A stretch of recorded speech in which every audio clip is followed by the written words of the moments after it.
잠깐 같이 기도드리겠습니다.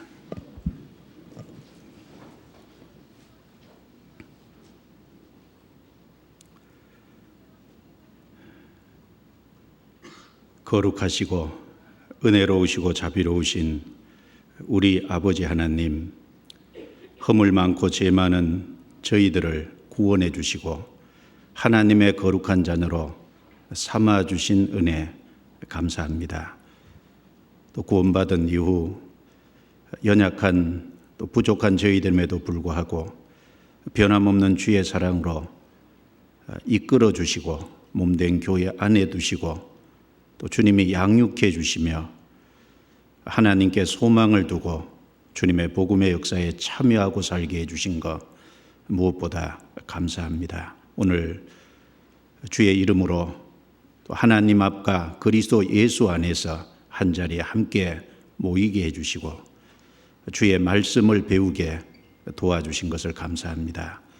이 시간 주 성령께서 친히 우리 가운데 함께 계셔서 하나님의 선하시고 기뻐하시고 온전하신 뜻이 무엇인지 발견케 해 주셔서 우리의 걸음을 말씀의 행보 위에 굳게 세워주시기를 진심으로 바라고 원합니다.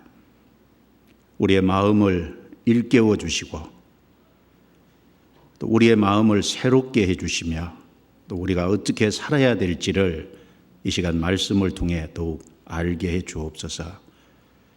우리가 참여해야 될 것이 무엇인지 더욱 깨달아 알게 해 주시고 우리가 이 땅에서 복음의 역사에 참여하고 살다가 주 앞에 설 수 있도록 도와주옵소서.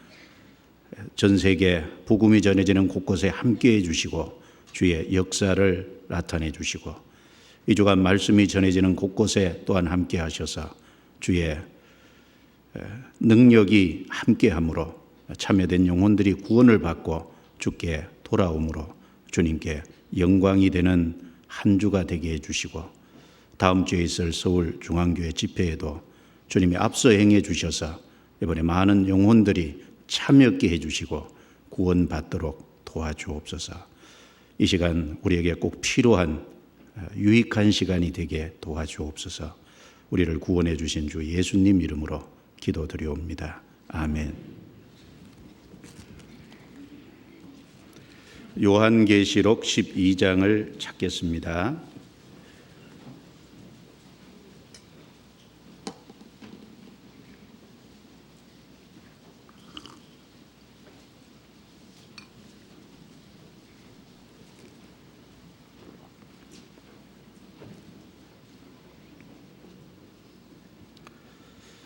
요한계시록 12장 1절 말씀부터 제가 읽겠습니다.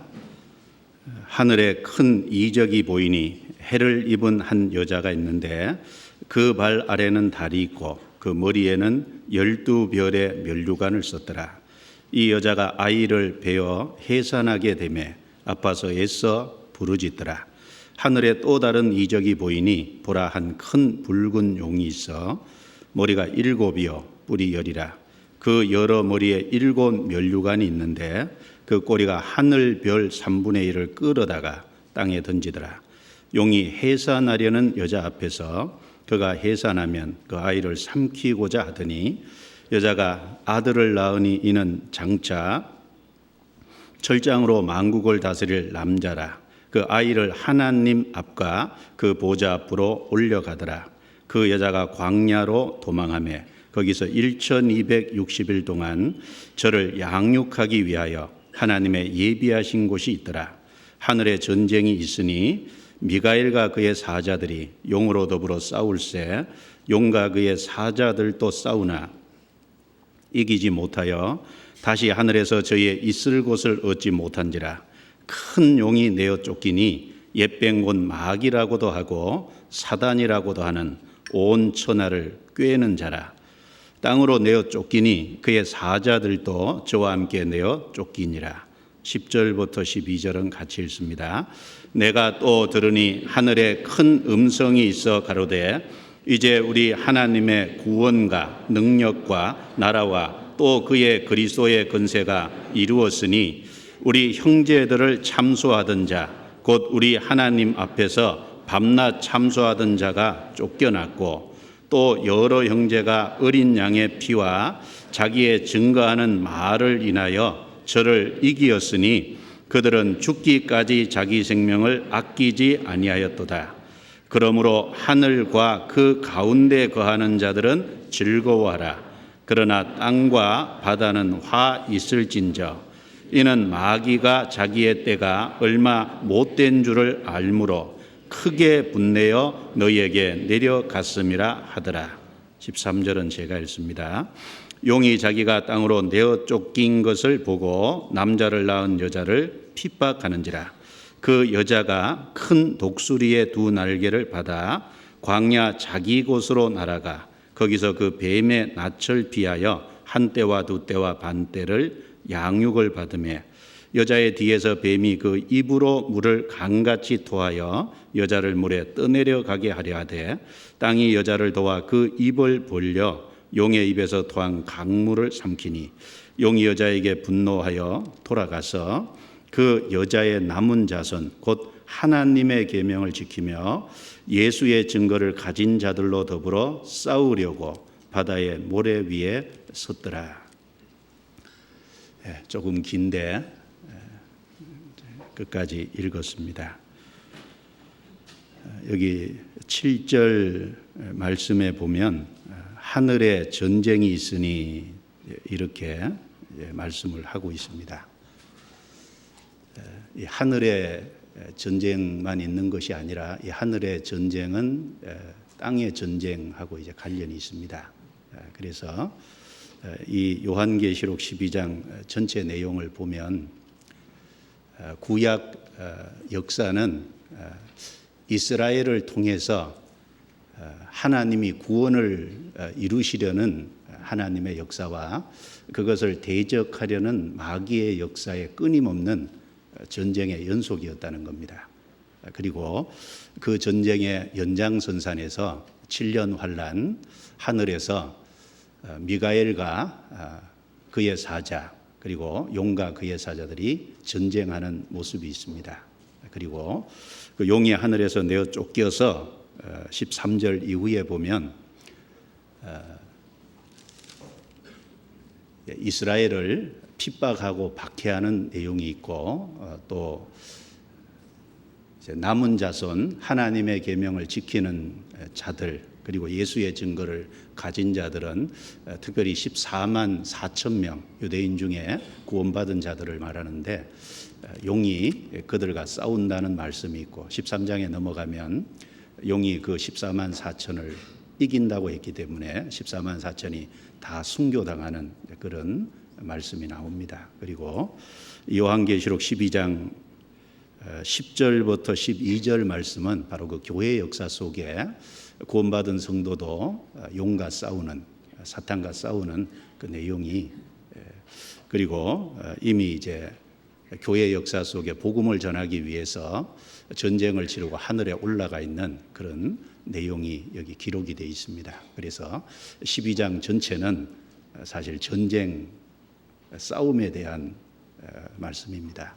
그래서 하늘의 전쟁과 땅의 전쟁 이런 제목을 좀 잡아봤습니다. 먼저 개요를 좀 말씀을 드리고 그리고 구체적으로 좀 생각해 보겠습니다.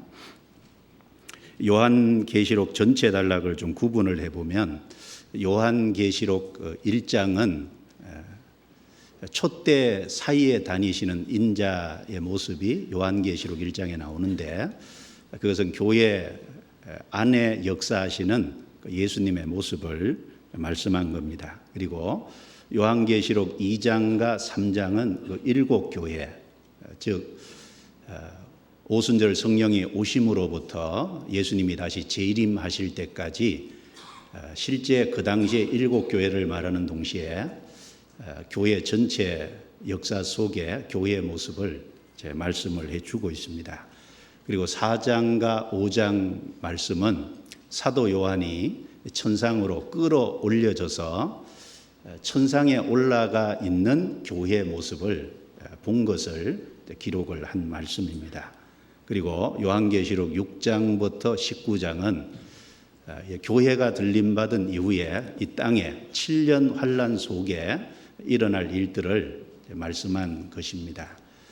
그리고 20장은 천년 왕국에 대한 말씀이고 21장과 22장은 21장 1절에 보면 내가 새 하늘과 새 땅을 보니 처음 하늘과 처음 땅이 없어졌고 바다도 다시 있지 않더라.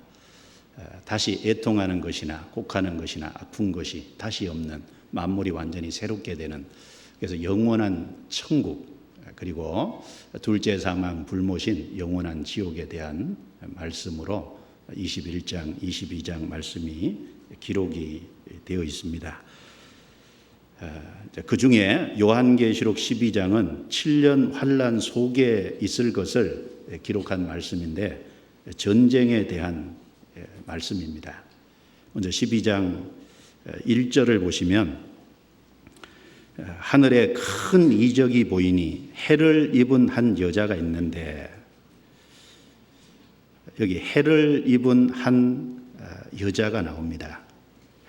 그리고 3절에 하늘에 또 다른 이적이 보이니 보라 한 큰 붉은 용이 있어. 3절에는 한 큰 붉은 용이 나옵니다.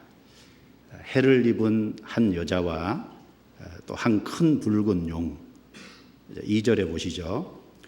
이 여자가 아이를 베어 해산하게 되매 아파서 애써 부르짖더라. 4절에 중간 부분입니다. 용이 해산하려는 여자 앞에서 그가 해산하면 그 아이를 삼키고자 하더니, 해를 입은 한 여자가 해산하려고 하는 그 수고와 고통이 있다고 말합니다. 그런데 4절에 보면 용이 그 해산하려는 여자 앞에서 여자가 아이를 낳으면 삼키고자 하더니 그랬습니다. 그래서 이 12장 1절부터 5절 말씀은 해를 입은 한 여자와 그리고 한 큰 붉은 용, 이 둘의 전쟁이 이제 기록이 되고 있는 겁니다. 해를 입은 한 여자는 아이를 낳으려고 해산의 고통을 치르고, 그런데 용은 그 여자가 아이를 낳으면 삼키려고 하고 해산하려고 고통을 하는 여자의 모습과 아이를 낳으면 삼키려고 하는 용의 모습입니다. 그러니까 한 여자와 용의, 한 큰 붉은 용의 전쟁입니다.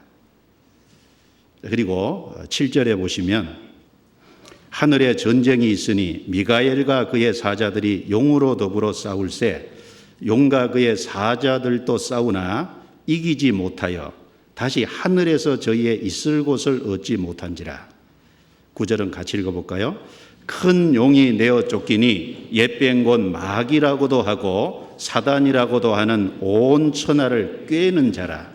땅으로 내어 쫓기니 그의 사자들도 저와 함께 내어 쫓기니라. 여기 하늘의 전쟁이 기록이 되어 있습니다. 특별히 이제 미카엘이 나오는데, 미카엘은 유다서에 보면은 하나님의 천사장 미카엘이라고 했습니다. 하나님의 천사장 미카엘, 그에 따르는 사자들, 다른 천사들이죠.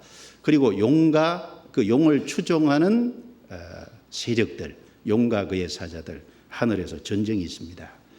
그 전쟁을 통해서 용과 그의 사자들이 하늘에 있을 곳을 얻지 못하고 완전히 추방을 당합니다. 이 땅으로 내어 쫓기는 거죠. 내어 쫓긴 그 용이 13절에 보시면 용이 자기가 땅으로 내어 쫓긴 것을 보고 남자를 낳은 여자를 핍박하는지라. 12장 1절에 해를 입은 한 여자가 남자를 낳았는데 그가 7장으로 만국을 다스릴 남자라고 5절에 말씀했는데, 그 용이 쫓겨나서 해를 입은 그 한 여자를 핍박하는 내용이 나옵니다. 그런데 그 핍박하고 박해하지만 하나님의 초자연적인 도움으로 결국 그 뜻을 이루지 못합니다. 그래서 이 용이 분내어서 17절에 보시면 용이 여자에게 분노하여 돌아가서 그 여자의 남은 자손 곧 하나님의 계명을 지키며 예수의 증거를 가진 자들로 더불어 싸우려고 바다의 모래 위에 섰더라. 여기 여자의 남은 자손, 하나님의 계명을 지키며 예수의 증거를 가진 자들, 그 특별한 사람들이죠. 그들과 용이 싸우려고 한다는 겁니다. 그래서 내어 쫓긴 용과 여자와의 그 땅의 전쟁도 여기 이제 기록이 되어 있습니다. 그리고 10절과 11절 말씀을 보면 내가 또 들으니 하늘에 큰 음성이 있어 가로되 이제 우리 하나님의 구원과 능력과 나라와 또 그의 그리스도의 건세가 이루었으니 우리 형제들을 참소하던 자 곧 우리 하나님 앞에서 밤낮 참소하던 자가 쫓겨났고, 밤낮 참소하던 자는 9절에 사단 마귀라고 했죠. 또 여러 형제가 어린 양의 피와 자기의 증거하는 말을 인하여 저를 이기었으니, 여기 형제는 구원을 받은 사람들을 가리키는 겁니다. 구원받은 이 성도들을 가리키죠. 이 성도들과 밤낮 참소하던 이 마귀와 사단이라고도 하는 자, 이기었다. 그 말은 이 성도들과 용과의 전쟁이 있다는 것을 말씀하는 겁니다. 그리고 12절에 그러므로 하늘과 그 가운데 거하는 자들은 즐거워하라. 그래서 구원을 받은 교회 시대의 성도들은 그 교회 역사 속에 복음을 전하기 위한 그 용감한 전투를 벌이고 이제 하늘로 올라가 있는 겁니다. 그래서 이 7년 환란 때 말이니까 하늘에 있는 자들은 즐거워하라. 그러나 땅과 바다에 거하는 자들은 화 있다. 왜냐하면 마귀가 분내어 땅에 내려왔기 때문에 땅에 그때 거하는 사람들은 화가 있다. 이렇게 말하고 있습니다. 그래서 이 내용 전체가 전쟁에 관한 그런 내용으로 이제 쭉 말씀이 되어 있습니다.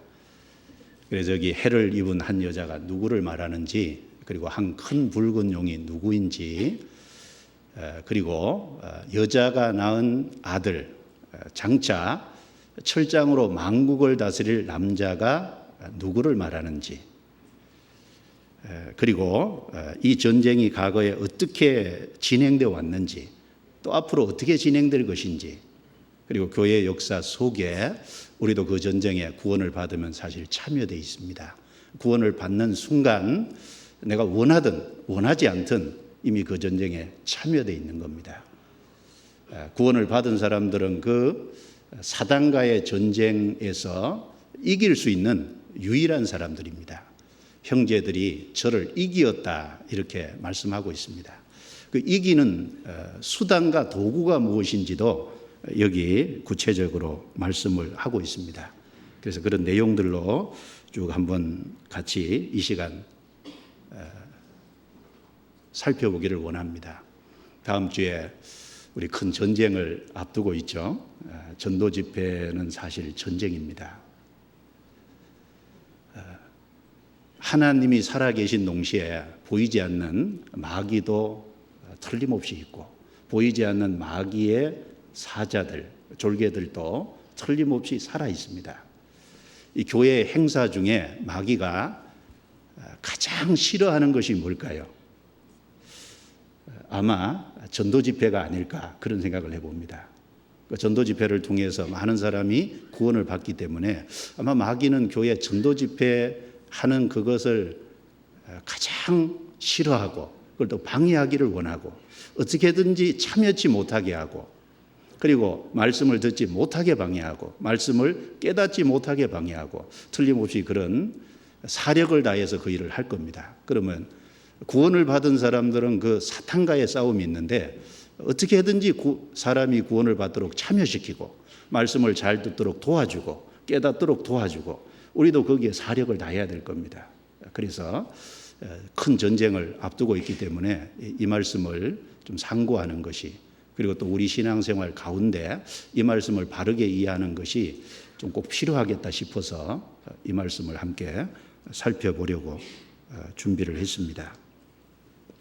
먼저 이 해를 입은 한 여자와 한 큰 붉은 용이 무엇을 말하는지 좀 생각해 보겠습니다. 하나님께서 하늘에 두 가지 큰 이적을 보여주셨는데 1절입니다. 1절에 하늘에 큰 이적이 보이니, 이것이 첫 번째 이적이고요. 3절에 하늘에 또 다른 이적이 보이니, 그래서 요한계시록 12장 1절부터 5절 말씀 사이에 하나님이 하늘에서 보여주신 두 가지 큰 이적을 여기 기록하고 있는데, 첫 번째는 해를 입은 한 여자에 관련된 거고, 또 한 가지는 한 큰 붉은 용에 관련된 겁니다. 자, 1절을 같이 읽어보겠습니다. 하늘에 큰 이적이 보이니 해를 입은 한 여자가 있는데 그 발 아래는 달이 있고 그 머리에는 12별의 면류관을 썼더라. 여기 해를 입은 한 여자, 그리고 그 발 아래는 달이 있고, 그리고 그 머리는 12별의 면류관을 쓴 한 여자는 이스라엘 민족을 말하는 겁니다. 그리고 3절에 하늘에 또 다른 이적이 보이니 보라, 한 큰 붉은 용이 있어 머리가 7이요 뿔이 10이라. 그 여러 머리에 7 면류관이 있는데,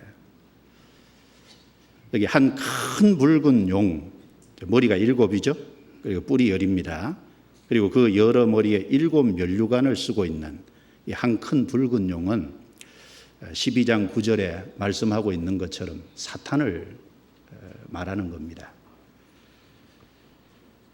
결국 하나님께서 사도 요한에게 보여주신 두 가지 큰 이적은 이스라엘 민족을 통한 하나님의 구원의 역사, 그리고 사탄이 행하는 역사, 그 두 가지를 대비해서 하나님이 사도 요한에게 보여주셨습니다. 해를 입은 한 여자, 이 여자는 마리아도 아니고 교회도 아닙니다. 이 해를 입은 한 여자, 여기서 나오는 여자는 이스라엘을 가리키는 겁니다.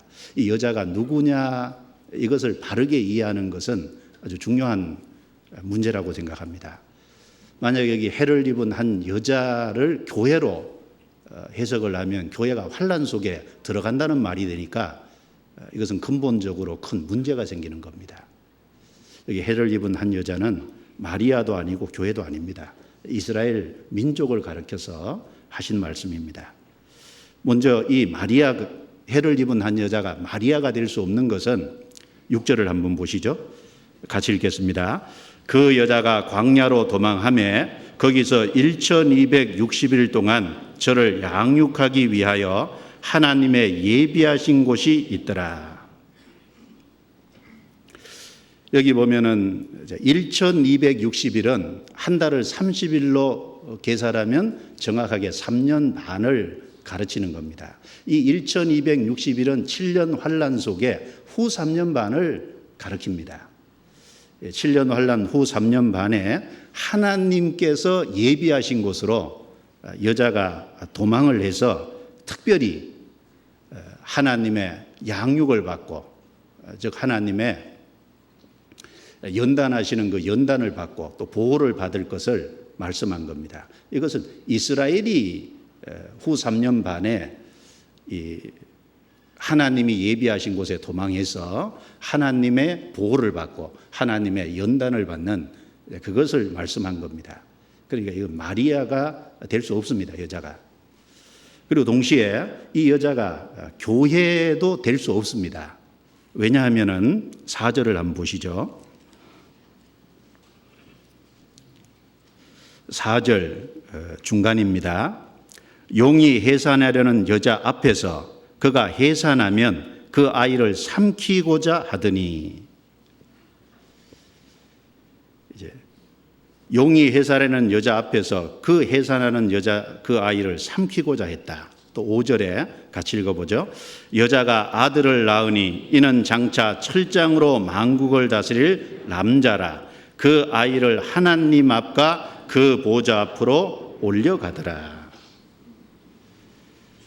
여기 여자가 아들을 낳는데 이는 장차 철장으로 만국을 다스릴 남자라. 누굴 말씀하는 거죠? 예수님을 가리키는 겁니다.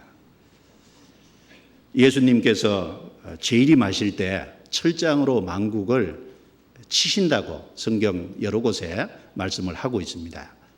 그래서 요한계시록 19장에 보면 주님이 재림하실 때 입에서 이항검이 나와서 만국을 칠 거, 그리고 철장으로 만국을 또 다스리고 전능하신 이의 맹렬한 포도주 틀을 예수님이 아주 찌빨른다고 말씀을 하셨는데, 그 요한계시록 19장의 철장으로 만국을 다스릴 그분은 바로 재림하시는 그 예수님을 말씀을 한 겁니다.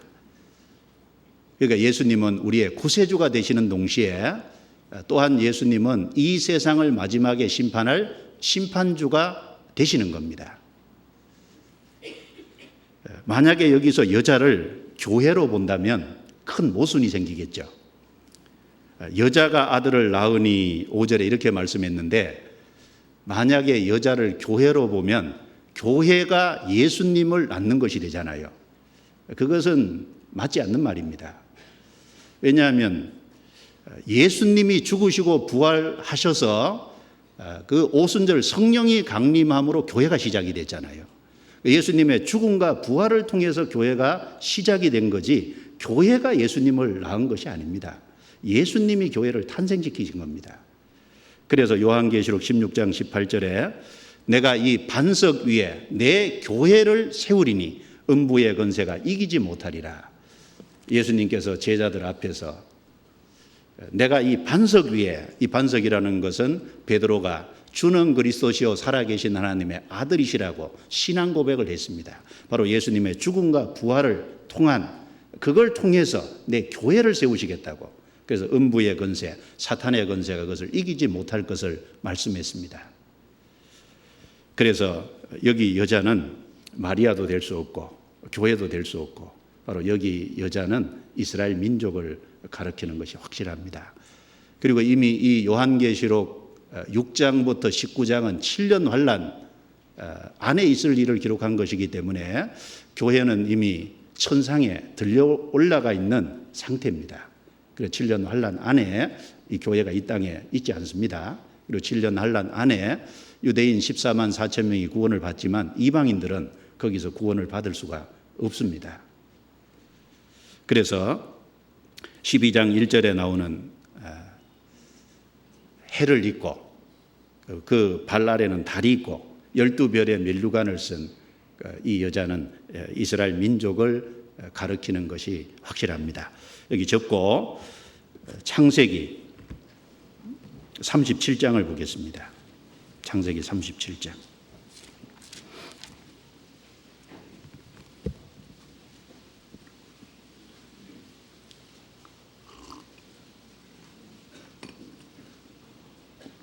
창세기 37장 9절 10절입니다. 같이 읽겠습니다. 요셉이 다시 꿈을 꾸고 그 형들에게 고하여 가로되 내가 또 꿈을 꾼즉 해와 달과 11별이 내게 절하더이다 하니라. 그가 꿈으로 부영에게 고하매 아비가 그를 꾸짖고 그에게 이르되 너의 꾼 꿈이 무엇이냐? 나와 내 모와 내 형제들이 참으로 가서 땅에 엎드려 내게 절하겠느냐? 하나님이 요셉에게 꿈을 2번 반복해서 꾸게 하셨습니다. 첫 번째 꿈은 밭에서 단들을 묶고 있는데 요셉의 단이 뻘떡 일어서고 형들의 단이 요셉에게 절하는 꿈을 꾸게 했습니다. 그리고 또 한 번의 꿈은 해와 달과 11별이 요셉에게 절하는 꿈을 하나님이 꾸게 했습니다. 그것을 그 형들에게 말할 때 그 아버지가 그것을 듣고 여기 요셉을 책망하기를 나와 내 모와 내 어머니와 내 형제들이 참으로 가서 땅에 엎드려 내게 절하겠느냐, 이렇게 책망을 했습니다. 그런데 나중에 요셉이 애굽의 총리가 된 이후에 실제 야곱과 그리고 야곱의 그 아들들, 요셉의 그 형제들이 요셉에게, 총리가 된 요셉에게 절하는 내용이 나중에 그대로 말씀대로 이루어졌습니다. 그러면 여기 해는 야곱을 말하고, 그리고 11별, 12별은 이스라엘 12아들을 말하는 겁니다. 그러니까 해를 입고 그리고 발 아래 달이 있고 12별의 면류관을 쓴 이것은 이스라엘을 가리킨다는 겁니다. 그래서 해를 입은 한 여자는 이스라엘을 말합니다. 그리고 이 외에도 성경 곳곳에 이스라엘을 여자로 말씀한 내용들이 여러 곳에 있습니다. 예레미야 31장을 찾아보겠습니다. 예레미야 31장. 예레미야 31장은 예수님의 초림에 대한 예언의 말씀입니다. 초림에 대해서 예언한 장인데 먼저 15절을 보겠습니다. 같이 읽겠습니다. 나 여호와가 이같이 말하노라. 라마에서 슬퍼하며 통곡하는 소리가 들리니 라헬이 그 자식을 위하여 애곡하는 것이라. 그가 자식이 없으므로 위로받기를 거절하는도다. 마태복음 2장 18절에서는 이 말씀을 인용하면서 베들레헴 영아학살에 대한 예언 성취라고 이렇게 기록해 주셨습니다. 여기 라헬은 바로 야곱의 아내고 그리고 그 라헬을 통해서 요셉과 베냐민을 낳았습니다. 요셉을 통해서 에브라임, 므낫세를 낳았습니다. 그래서 북이스라엘을 에브라임 지파라고 이렇게 통칭해서 부르기도 했습니다. 그러니까 여기서 라헬이라는 것은 야곱의 아내 라헬을 말하는 것보다 이스라엘을 말하는 거죠. 이스라엘이 그 자식을 위하여 애곡하는 것이라. 그래서 예수님이 초림하셨을 때 그 헤롯 왕이 베들레헴에 군사를 보내서 이스라엘에 왕이 났다는 그 동방박사들의 말을 듣고 또 유대 종교가들이 베들레헴에서 왕이 탄생할 것이라는 그 말씀을 해줬는데 그것을 듣고 그 알아본 그때로부터 2살 아래 아이를 싹 죽였잖아요. 그 베들레헴 영아 학살이 바로 이 예언이 이루어진 것이라고 마태복음 2장 18절에 인용을 하고 있습니다. 또 31장 31절을 보시죠. 나 여호와가 말하노라. 보라 날이 이르니 내가 이스라엘 집과 유다 집에 새 언약을 세우리라. 나 여호와가 말하노라. 이 언약은 내가 그들의 열조의 손을 잡고 애굽 땅에서 인도하여 내던 날에 세움과 같지 아니할 것은 내가 그들의 남편이 되었어도 그들이 내 언약을 파하였음이니이다. 33절 34절은 같이 읽습니다.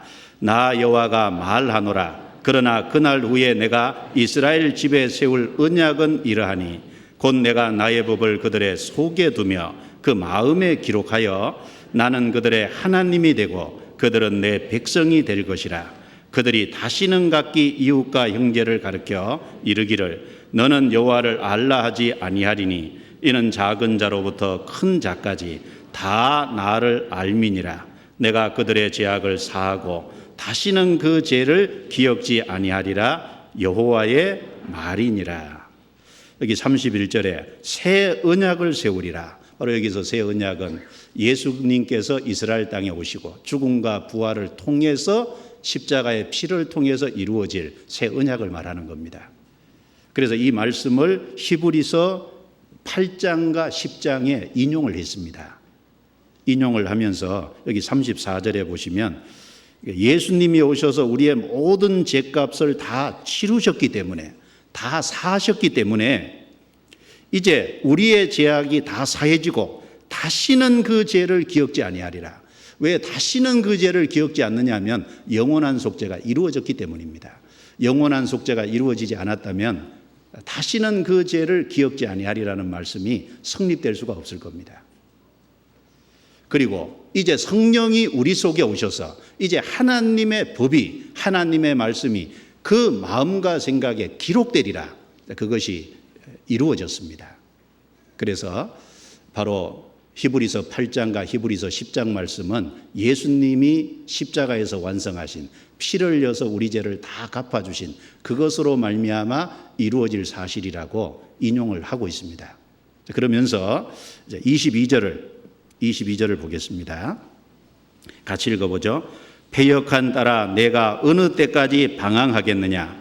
여호와가 새 일을 세상에 창조하였나니 곧 여자가 남자를 안으리라. 하나님께서 새로운 일을 세상에 창조하셨다. 바로 예수 그리스도를 통해서 이루실 그 복음, 그리고 우리를 받아주실 그 새로운 일을 말씀하시는 겁니다.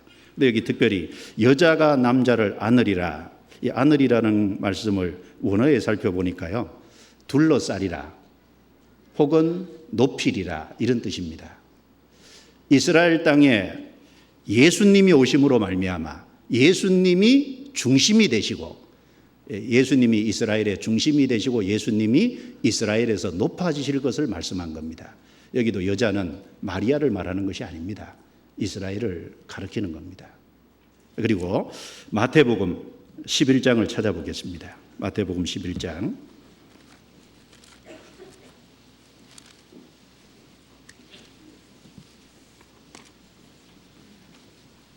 11절입니다.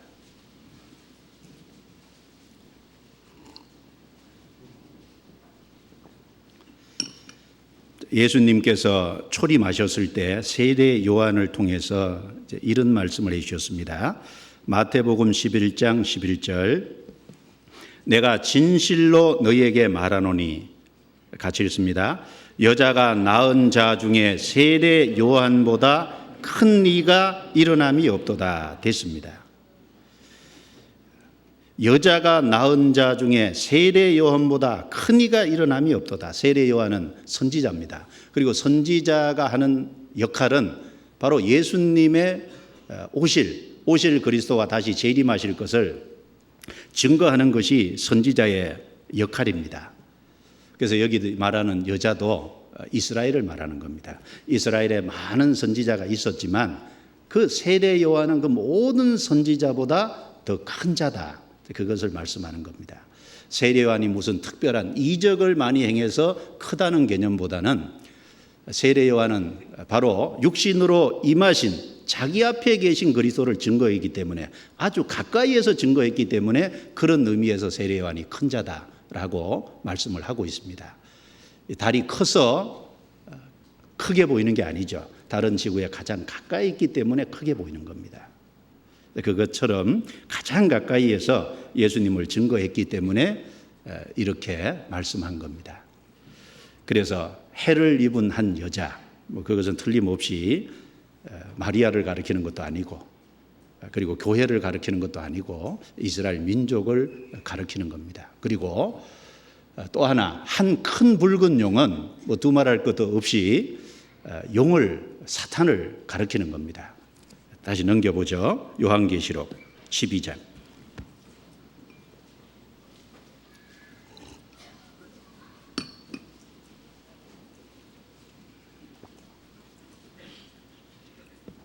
요한계시록 12장 3절입니다. 하늘에 또 다른 이적이 보이니 보라, 한 큰 붉은 용이 있어 머리가 7이요 뿔이 10이라. 그 여러 머리에 7 면류관이 있는데 그 꼬리가 하늘 별 3분의 1을 끌어다가 땅에 던지더라. 이게 한 큰 붉은 용, 특별히 머리가 7이고 뿔이 10이고 7 면류관을 쓰고 있는 용을 말합니다.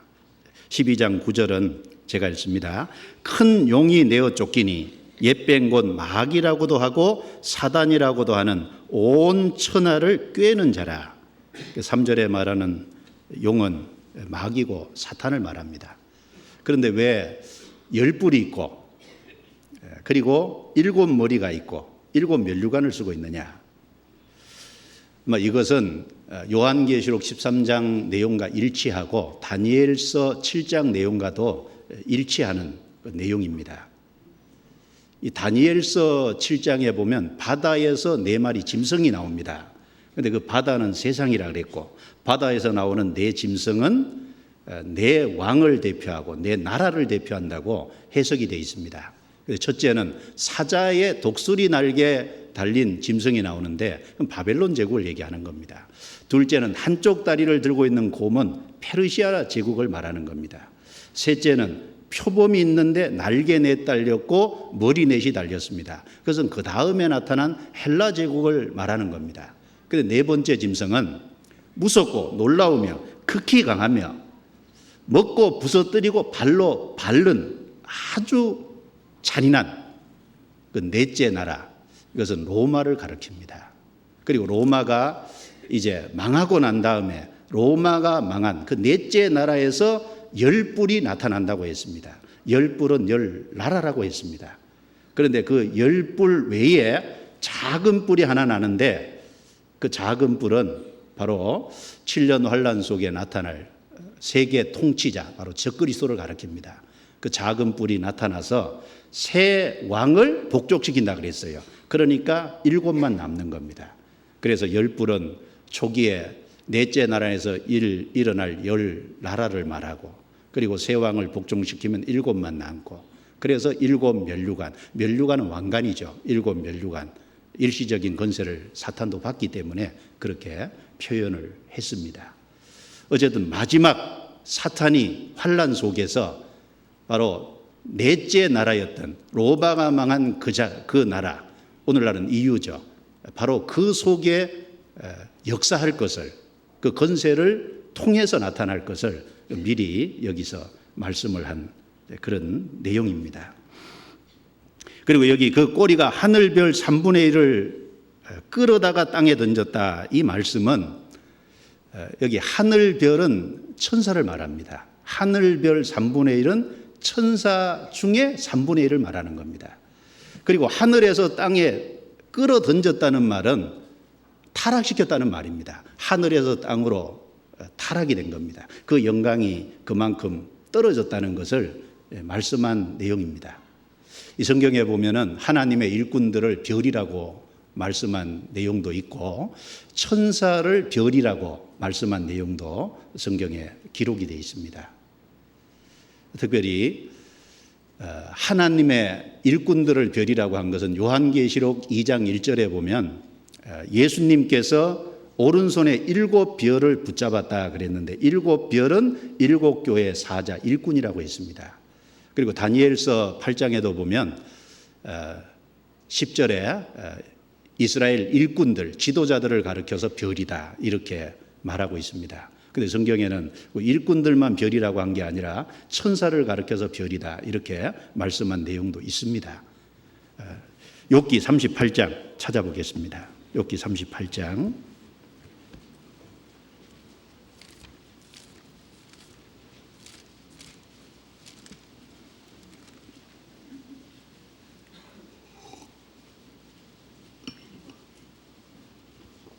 욥기 38장 4절부터 제가 읽겠습니다. 내가 땅의 기초를 놓을 때 내가 어디 있었느냐? 내가 깨달아 알았거든 말할지니라. 누가 그 도량을 정하였었는지, 누가 그 준성을 그 위에 띄웠었는지 내가 아느냐? 그 조처는 무엇 위에 세웠으며 그 모퉁이들은 누가 놓았었느냐? 그때 새벽별들이 함께 노래하며 하나님의 아들들이 다 기쁘게 소리하였었느니라. 여기 하나님께서 욥을 향해서 말씀하는 내용인데 4절부터 6절 말씀은 땅의 기초, 또 도량, 크기, 무게 이런 거죠. 준성은 이제 거리, 그 지구를 만드실 때, 하나님이 우주를 만드실 때 그때 7절에 새벽별들이 함께 노래하며 하나님의 아들들이 다 기쁘게 소리했다. 여기 새벽별과 하나님의 아들들은 천사를 말하는 겁니다. 이때는 아직 우주와 지구를 창조하실 때는 사람도 없었을 때고, 그리고 여기 아들들이라고 복수로 얘기했기 때문에 예수님을 말씀한 것도 아니고, 그러니까 새벽별들이 함께 노래하며 하나님의 아들들이 다 기쁘게 소리했다. 하나님의 아들들은 천사를 말하는 거고 새벽별도 천사를 말하는 겁니다. 그러니까 하늘별 3분의 1을 끌어다가 땅에 던지더라. 천사 세계 중에, 천사는 천천히고 만만이고 엄청나잖아요. 그런데 그 많은 천사 중에 3분의 1을 대동해서 하나님을 대적한 겁니다. 그리고 그 3분의 1이 루시퍼와 같이 타락을 해서 하나님을 대적하다 결국은 쫓겨난 거예요. 성경에 보면은 천사 3분의 1이 타락을 했다는 말씀이 요한계시록 12장 한 곳에 나옵니다. 다른 곳에 보면 천사들이라고 복수로는 나와 있지만 얼마나 그 반역에 가담을 했는지 정확한 수치가 안 나오거든요. 요한계시록 12장에만 하늘별 3분의 1이라고 정확한 수치가 나오고 있습니다. 베드로후서 2장 4절에는 범죄한 천사들, 그래서 천사들이 범죄했다고 복수로 그냥 그렇게 나오고, 또 유다서 1장 6절에는 자기 지위를 지키지 아니하고 자기 처소를 떠난 천사들, 거기도 위치를 이탈한 천사들이라고만 나옵니다. 그런데 그 수가 3분의 1이니까 엄청난 수라는 걸 알 수 있습니다. 하나님을 향해서 큰 반역이 된 겁니다. 그리고 하늘별 3분의 1을 끌어다가 땅에 던지더라. 하늘에서 땅으로 던졌다. 이게 땅으로 떨어졌다. 이런 말이 이제 타락을 말하는 겁니다. 타락. 이사야 14장 12절을 보겠습니다. 이사야 14장 12절.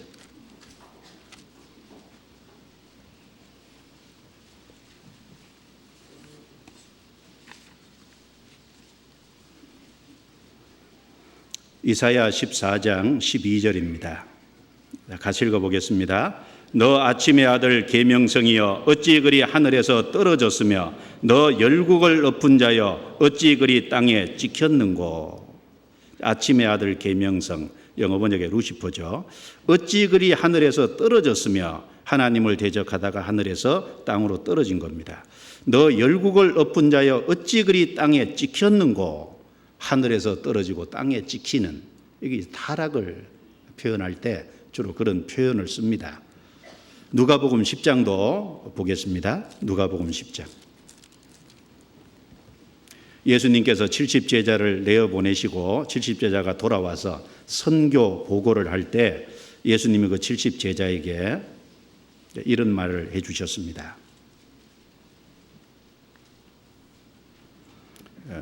누가복음 10장 18절 같이 읽겠습니다. 예수께서 이르시되 사단이 하늘로서 번개같이 떨어지는 것을 내가 보았노라. 하늘에서 번개같이 떨어졌다. 하나님이 천사를 만드셨을 때, 물론 천사는 하나님의 신부가 될 수는 없지만 하나님 가까이에서 하나님을 보자 한다는 그건 엄청난 영광입니다.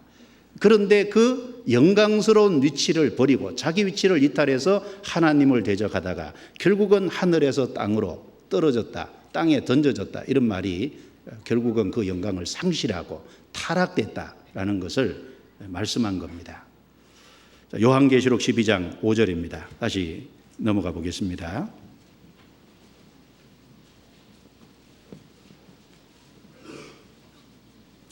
(12장 5절) 같이 읽겠습니다. 여자가 아들을 낳으니 이는 장차 철장으로 만국을 다스릴 남자라. 그 아이를 하나님 앞과 그 보좌 앞으로 올려가더라. 예수님은 죽으시고 부활하신 후에 이 세상을 심판할 심판의 권세를 받으신 분이고 만국을 마지막 다스리실 그 권세를 가지신 분입니다. 여기 그 아이를 하나님 앞과 보좌 앞으로 올려가더라. 이 말씀은 예수님이 죽으시고 부활 승천하셔서 하나님 우편에 하늘에 올라가 앉게 될 것을 말씀한 내용입니다. 바로 이 말씀 통해서 예수님이 마지막 심판의 권세를 받으셨고, 예수님은 그 심판주가 되시기 위해서 이 땅에 오셔서 먼저 죽으시고 부활 승천하셔서 복음을 완성한 우리의 구세주가 되시고 승천하셨기 때문에 그 결과로 심판주가 되셨다는 말씀을 여기 해주시고 계신 겁니다. 예수님은 철장으로 만국을 마지막에 다스릴 분이십니다. 19장을 보겠습니다. 19장.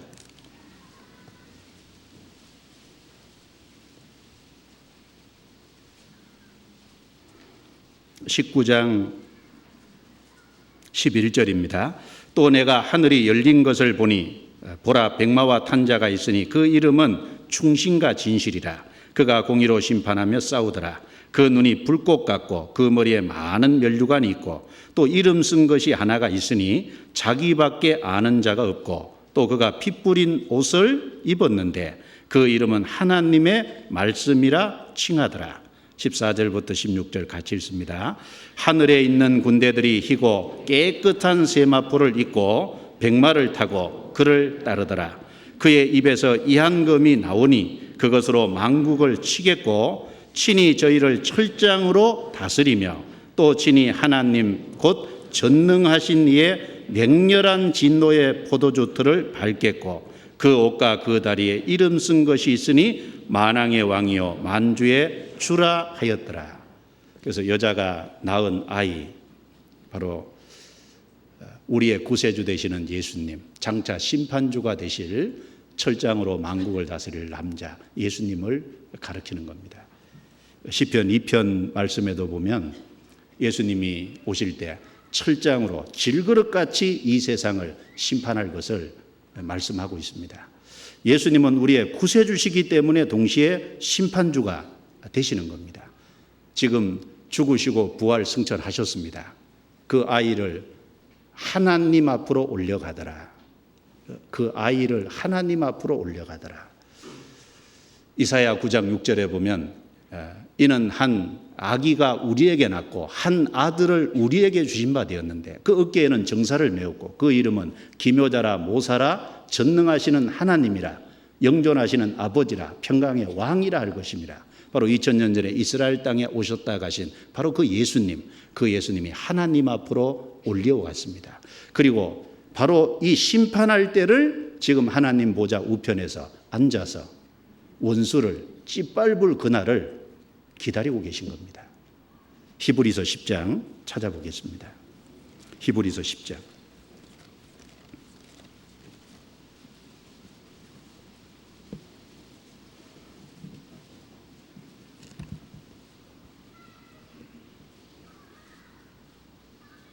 히브리서 10장 12절부터 14절을 같이 읽겠습니다. 오직 그리스도는 죄를 위하여 한 영원한 제사를 드리시고 하나님 우편에 앉으사 그 후에 자기 원수들로 자기 발등상이 되게 하실 때까지 기다리시나니 저가 한 제물로 거룩하게 된 자들을 영원히 온전케 하셨느니라. 예수님은 한 번 죽으심으로 영원히 효과 있는 제사를 드리셨습니다. 그리고 그 아이를 하나님 앞으로 올려가더라. 지금 올라 승천하셔서 하나님 보좌 우편에 여기 앉으사 그 후에 자기 원수들로, 누가 원수들이겠어요? 마귀가 원수고 마귀 편에 속해서 끝까지 복음을 안 받아들이고 복음을 대적하는 자들이 원수입니다. 믿지 않는 사람들이 결국은 그 원수입니다. 자기 원수들로 자기 발등상이 되게 하실 때까지, 자기 발등상이 되게 한다는 건, 발등상은 발 밑에 있는, 발에 밟히는 것이 발등상이죠. 자기 원수들로 발등상이 되게 심판할 때까지 지금 거기 기다리십니다. 때를 기다리시고 계신 겁니다. 그래서 여자가 낳은 아들, 철장으로 만국을 다스릴 남자는 바로 우리의 구세주 되시며 그리고 장차 심판주가 되실 바로 예수 그리스도를 말씀하는 겁니다. 요한계시록 12장 넘겨보겠습니다.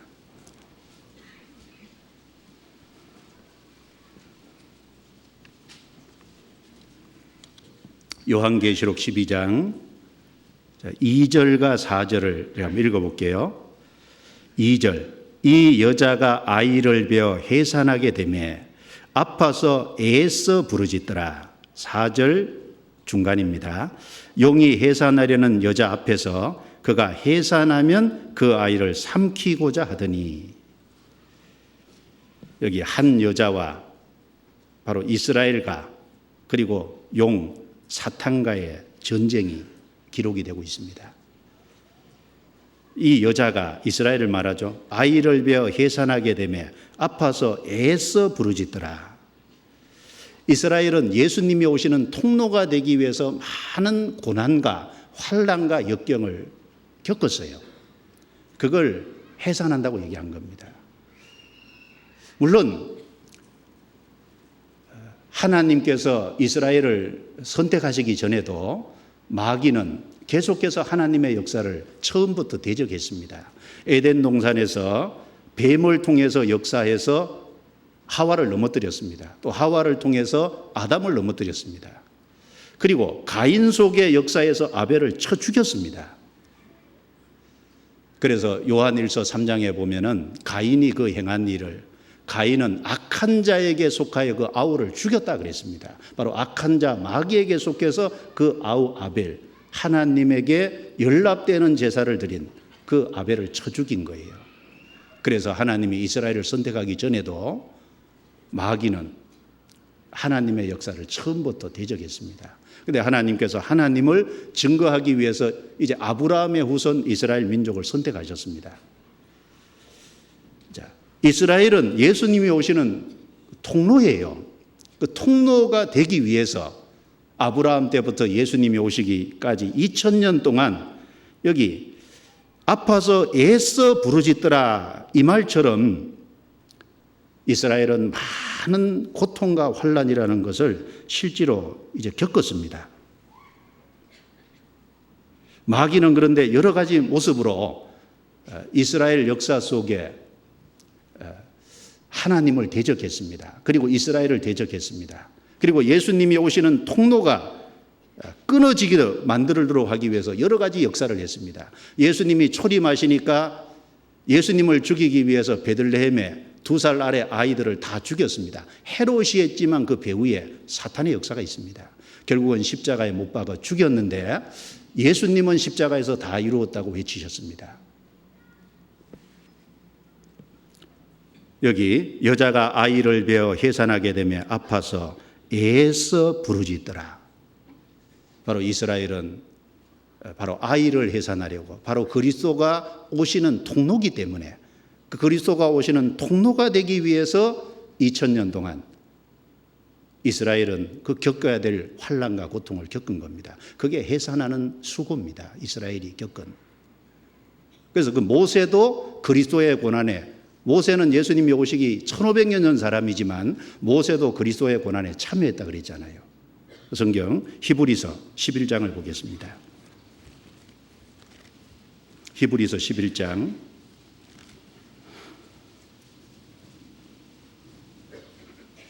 24절부터 26절입니다.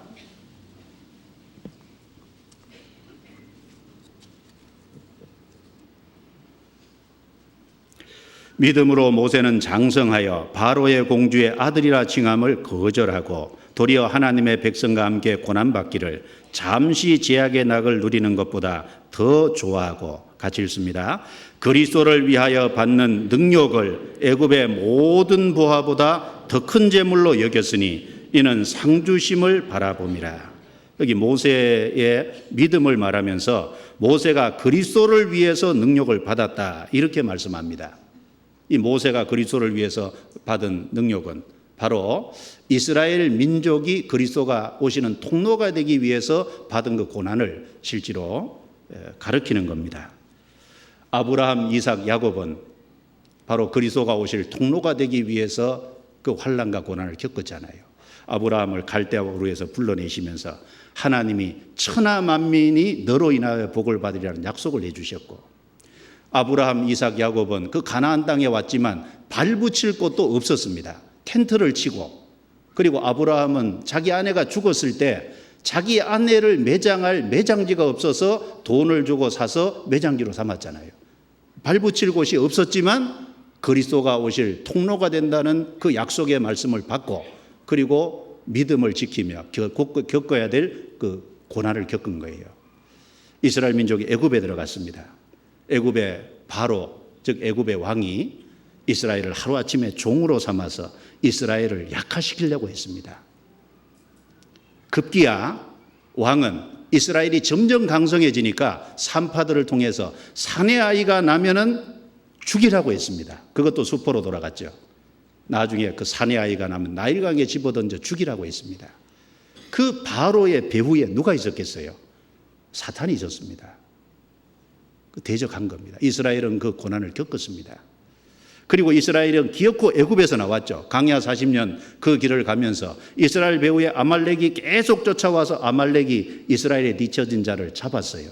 그리고 아말렉이 이스라엘을 광야에서 쳐서 전쟁을 하기도 했습니다. 그리고 마귀는 발람 선지자 배후에서 역사에서 발락 왕에게 이스라엘이 죄를 지으면 하나님의 심판을 받는다는 그 꾀를 넣어줘서 결국은 모압 평지에서 미디안 여인들이 우상 숭배할 때 이스라엘 남자들을 초청해서 그 우상의 제물을 먹게 하고 음행하게 함으로 인해서 2만 4천 명이 연병으로 죽는 그런 일도 있었습니다. 그 이스라엘은 그리스도가 오실 통로로서 고난을 겪었고, 그리고 마귀는 어떻게든지 그 하나님의 역사를 대적하고 그리스도가 오실 통로로서 이스라엘을 괴롭히고, 그리고 바로 그리스도를 끊어버리려고 그렇게 끊임없이 그 역사를 했던 겁니다. 결국은 구약 역사는 하나님과 마귀의 전쟁인 동시에 하나님이 이스라엘을 통해서 역사하시기 때문에 이스라엘과 보이는 이스라엘과 보이지 않는 마귀와의 전쟁이었던 겁니다. 요한계시록 12장 4절입니다.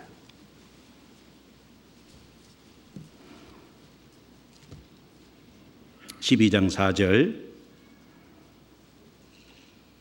중간입니다. 용이 해산하려는 여자 앞에서 그가 해산하면 그 아이를 삼키고자 하더니, 바로 여기 아이는 예수님을 가리키죠. 바로 이스라엘에서 탄생된, 이스라엘 역사를 통해서 오신, 이스라엘 땅에 오신 그 그리스도를 삼키고자 했다. 이 내용은 마태복음 2장에 헤롯 왕이 예수님을 죽이려고, 이스라엘의 왕으로 나신 자를 죽이려고 베들레헴에 군사를 보내서 2살 아래 아이를 다 죽인 그 내용만 봐도 용이 여자에게서 난 아이를 삼키고자 했다는 뜻이 무슨 뜻인지 우리가 좀 이해할 수 있는 것 같습니다. 그러나 결국은 수포로 돌아갔죠. 그 일이 있기 전에 하나님은 천사를 요셉에게 보내서 헤롯 왕이 죽이려 하니까 애굽으로 피하라고 했습니다.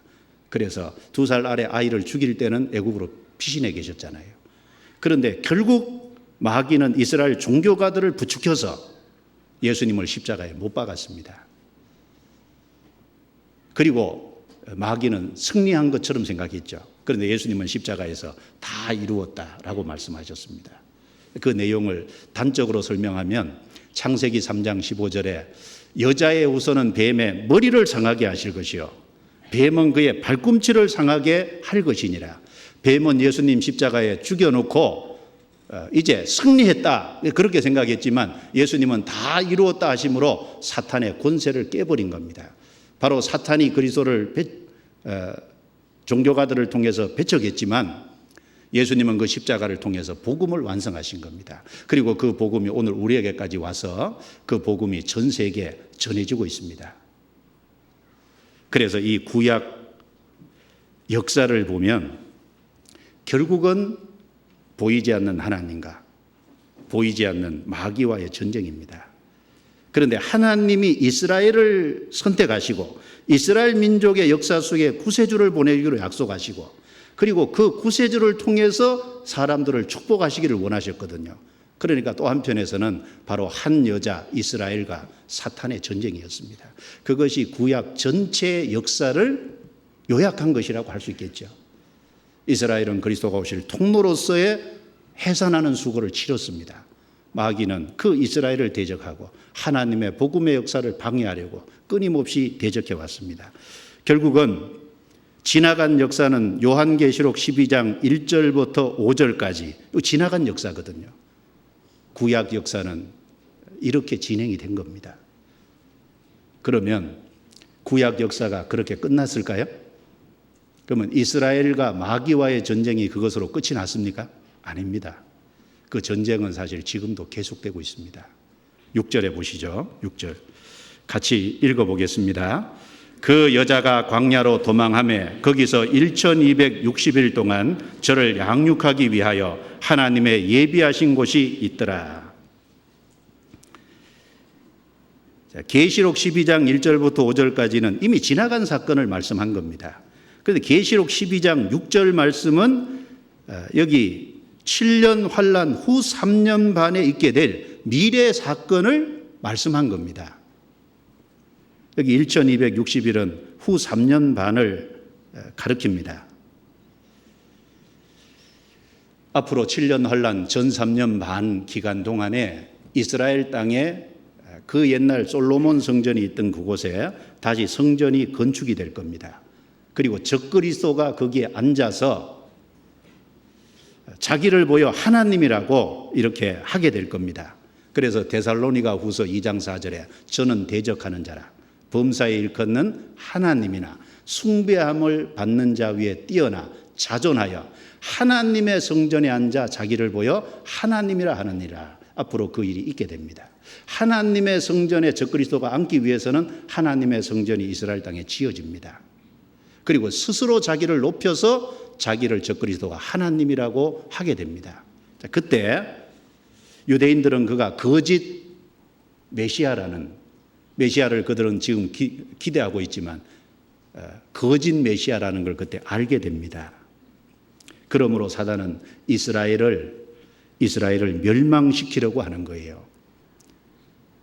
그래서 유대인들은 그 진짜 메시아가 아니라는 걸 알기 때문에 그 적그리스도와 구별이 될 거고, 그리고 적그리스도는 그 이스라엘 민족을 결국은 죽이려고 하는데, 하나님께서 유대인 중에 3분의 1을 특별히 이스라엘이 광야를 통과할 적에 독수리 날개로 업어서 하나님이 가나안 땅에 인도하셨다는 출애굽기 19장 4절 말씀처럼, 그때 하나님의 초자연적인 도움으로 1260일 동안 하나님이 이스라엘을 양육하시기 위해서, 연단하고 훈련하시고 보호하시기 위해서 예비한 곳에 특별히 보호를 받는다는 이 말씀입니다. 이것은 후 3년 반에 일어날 사건입니다. 그러니까 아직도 이스라엘과 사탄과의 전쟁은 끝난 것이 아닙니다. 그때 하늘의 전쟁이 7절에 있다 그랬습니다. 7절부터 9절 제가 읽겠습니다. 하늘에 전쟁이 있으니 미가엘과 그의 사자들이 용으로 더불어 싸울세 용과 그의 사자들도 싸우나 이기지 못하여 다시 하늘에서 저희의 있을 곳을 얻지 못한지라. 큰 용이 내어 쫓기니 예쁜 곧 마귀라고도 하고 사단이라고도 하는 온 천하를 깨는 자나 땅으로 내어 쫓기니 그의 사자들도 저와 함께 내어 쫓기니라. 여기는 이제 하늘의 전쟁입니다. 지금은 마귀가 하늘에 왔다 갔다 그러잖아요. 하나님 보좌 앞에 왔다 갔다 그러잖아요.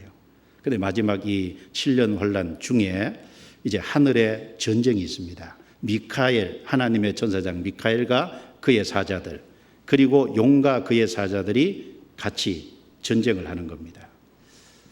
그런데 용과 그의 사자들이 패해서 하늘에서 있을 곳을 얻지 못하고 땅으로 내어 쫓긴다, 이렇게 말씀을 합니다.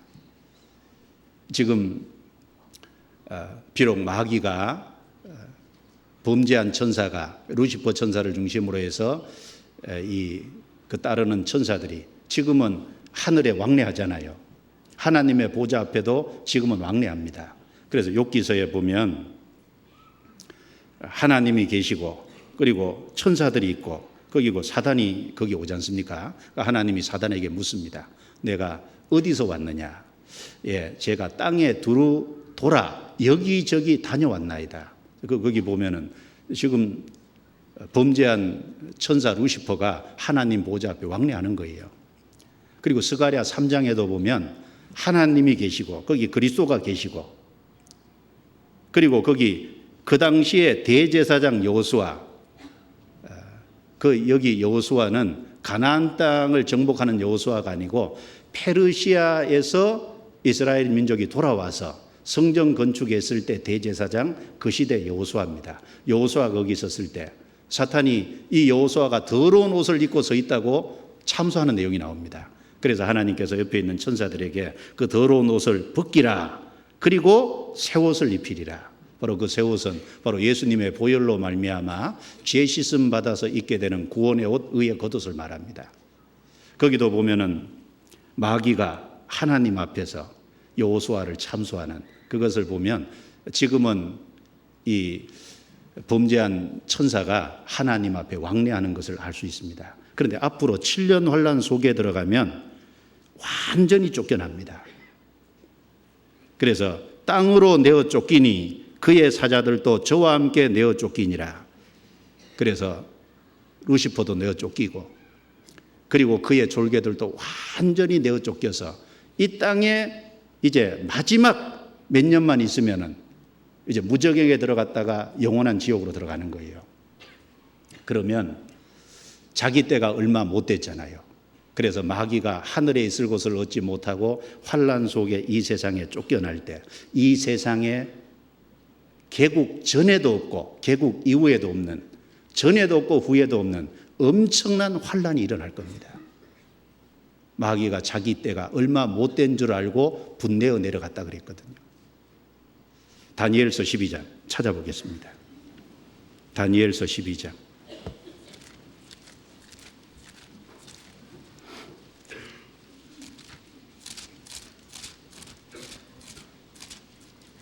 (12장) 1절.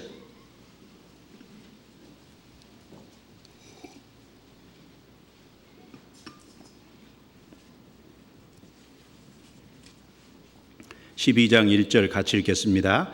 그때 내 민족을 호위하는 대군 미카엘이 일어날 것이요 또 환난이 있으리니 이는 개국 이래로 그때까지 없던 환난일 것이며 그때 내 백성 중 무릇 책에 기록된 모든 자가 구원을 얻을 것이라. 여기 책에 기록된 모든 자는 이 다니엘서는 교회가 안 나와 있죠. 바로 환난 속에 구원받게 된 유대인 14만 4천을 말합니다.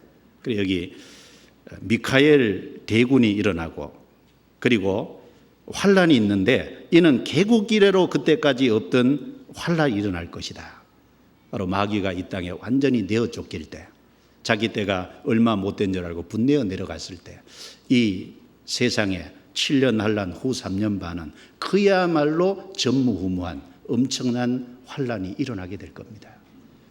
이 쫓겨난 용이 이제 이스라엘을 핍박하는 겁니다. 요한계시록 12장 넘겨보겠습니다. 12장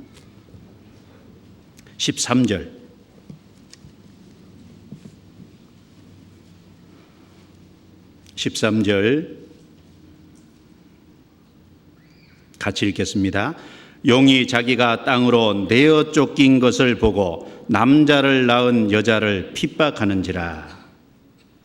용이, 사탄이 땅으로 내어 쫓긴 것을 보고 자기가 완전히 내어 쫓겼다는 자기의 상태를 생각하고 남자를 낳은 여자를 핍박하는지라. 남자를 낳은 여자는 우리가 살펴본 것처럼 이스라엘을 말합니다.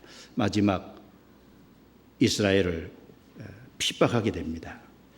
하나님의 축복은 이스라엘과 관계되어 있잖아요. 바로 예수님이 이스라엘을 통해서 오셨습니다. 그렇기 때문에 사탄은 이스라엘을 핍박하는 거예요. 그 역사 속에서 하나님의 축복이 이스라엘과 관계되어 있기 때문에 마귀는 계속 이스라엘을 핍박해 왔습니다. 그래서 이 때문에 반유대주의가 전 세계적으로 확산이 된 겁니다. 반유대주의가 확산된 이유가 뭘까요? 사탄이 이스라엘을 대적했기 때문입니다. 사탄이 하나님의 축복이 이스라엘과 연결되어 있기 때문에 어떻게든지 이스라엘을 박해했거든요. 그러므로 반유대주의 뒤에는요, 사탄의 역사가 있습니다. 과거에 페르시아 시대 때 에스더서에 보면 아말렉의 후손인 하만이 하루에 이스라엘 민족을 다 죽이라고 하는 아하수에로 왕의 명령이든 그 조서를 전국에 배포하게 해서 하루에 다 죽이라고 했잖아요. 그런데 그 계획이 결국은 에스더가 왕 앞에 나아가므로 죽으면 죽으리다 이스라엘의 구원을 강구함으로 말미암아 그거 폐해지게 됐습니다. 그러면 그 하만이 하루아침에 이스라엘을 다 죽이려고 했을 때 그 하만의 배후에 누가 있었겠어요? 사탄이 있었습니다. 그리고 2차 대전 중에 유대인 절멸 계획을 세웠던 히틀러, 그 배후에는 보이지 않는 사탄의 역사가 있습니다.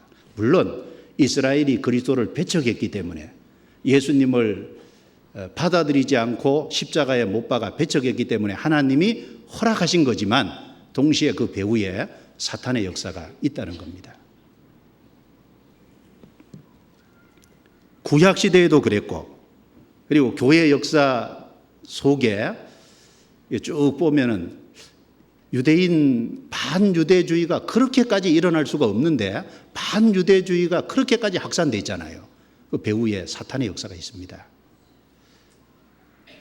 그리고 용이 자기가 땅으로 내어 쫓긴 것을 보고 남자를 낳은 여자를 핍박하는지라. 마지막 7년 환란 후 3년 반에도, 후 3년 반 기간에도 아주 끝까지 아주 철저히 강하게 이스라엘을 사탄이 핍박을 합니다. 그것을 말씀한 겁니다. 그런데 하나님의 도우심으로 결국은 그것이 성공하지 못하죠. 14절부터 15절 같이 읽겠습니다.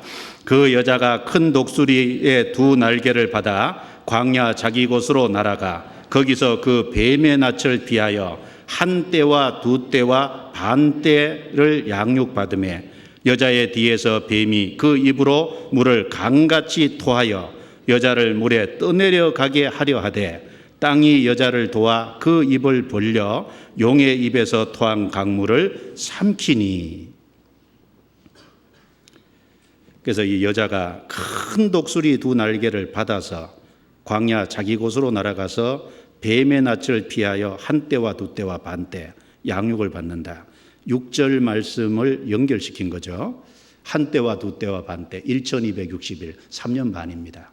3년 반 하나님의 예비하신 곳에서 특별히 연단을 받고 훈련을 받고 보호를 받는 그 뱀의 낯을 피하여라고 했습니다. 사탄을 피해서 하나님의 초자연적인 도움을 받습니다. 그래서 스가랴 13장 14장에 보면 유대인 3분의 1은 하나님이 따로 구별해서 은같이 연단할 것이라고 그 말씀을 하셨고, 감람산 골짜기가 갈라져서 큰 골짜기가 되어서 지진을 피해서 도망하던 것처럼 그때 이스라엘 백성이 도망하게 될 것을 미리 예언하셨습니다. 그 말씀이 7년 환란 후 3년 반에 실제로 이루어집니다. 그런데 15절 16절 말씀에 보면 여기 여자의 뒤에서 뱀이 그 입으로 물을 강같이 토하여 여자를 물에 떠내려 가게 하려 하되, 강같이 토하여 여자를 물에 떠내려 가게 하되, 아주 철저하게 그 홍수가 나는 것처럼 어떤 그 이스라엘을 끝까지 박해하려고 하는데 땅이 여자를 도와 그 입을 벌려 용의 입에서 토한 강물을 삼키니, 홍수가 나서 완전히 이스라엘을 쓸어버리려고 하는데 땅이 강물을 딱 받은 거예요. 하나님의 초자연적인 도움이 있게 될 것을 말씀한 겁니다. 결국은 7년 환란 후 3년 반에 사탄이 적그리스도를 앞세워서 이스라엘을 결국은 끝까지 박해하고 강하게 박해하지만 그러나 하나님의 도움으로 성공하지 못할 것을 여기 특별히 말씀한 내용입니다. 성경 한번 찾아보겠습니다. 여기 물을 강같이 토한다 그랬는데요. 이것은 큰 어떤 환란이죠. 이사야 8장입니다. 찾아보죠. 이사야 8장.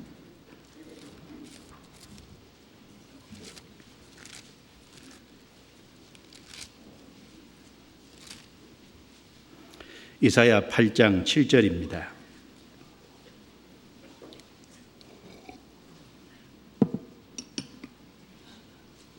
이사야 8장 7절 같이 읽어볼까요?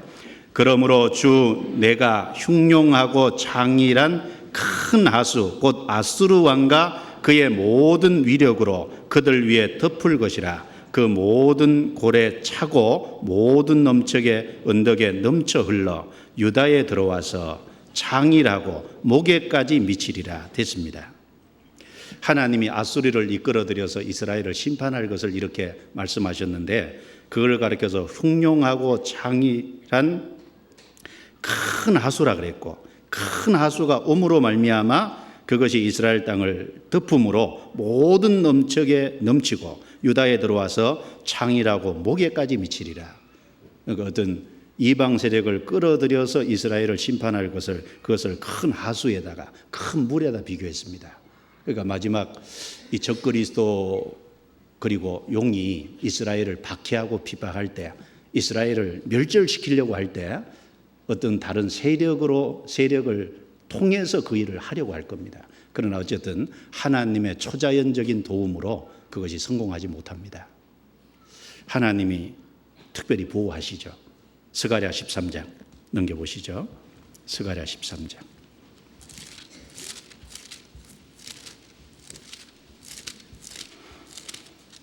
13장 8절 9절입니다.